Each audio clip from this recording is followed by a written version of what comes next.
Нийт өмгөөлөгч нартаа энэ өдрийн мэнд хүргэе. Нийслэлийн өмгөөлөгчдийн зөвлөлөөс 7 өнөг бүр бэлтгэн хүргэж байгаа өмгөөлөгчдийн мэдээллийн цаг хөтөлбөрийн 7 дахь дугаарыг өмгөөлөгчийн мэрэгжлийн ёс зүйн дүрмээс хүргэж байна.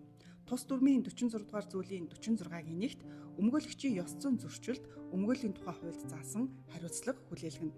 46-гийн 2-т өмгөөлийн ёс зүйн зөрчилд хариуцлага хүлээлгэхдээ өмгөөлөгчийн эрхэлж байгаа ажил албан тушаалаас үл хамааран тэгш шударга хандах бөгөөд шийтгэл нь гаргасан зөрчилд тохирсон байх зарчмыг удирдлага болгоно.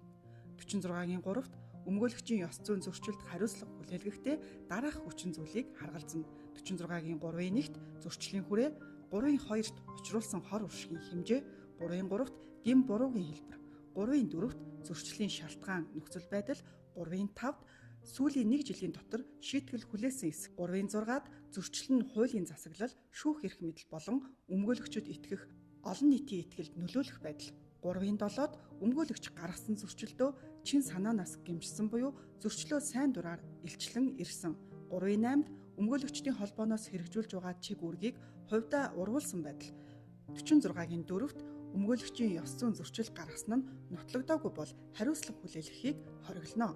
46-гийн 5-д энэ дүрмээр тодорхойлсон өмгөөлөгчийн ёс зүйн зөрчилд хариуцлагын үндсэн хэлбэрүүдээс давхардуулан ногдуулж болохгүй.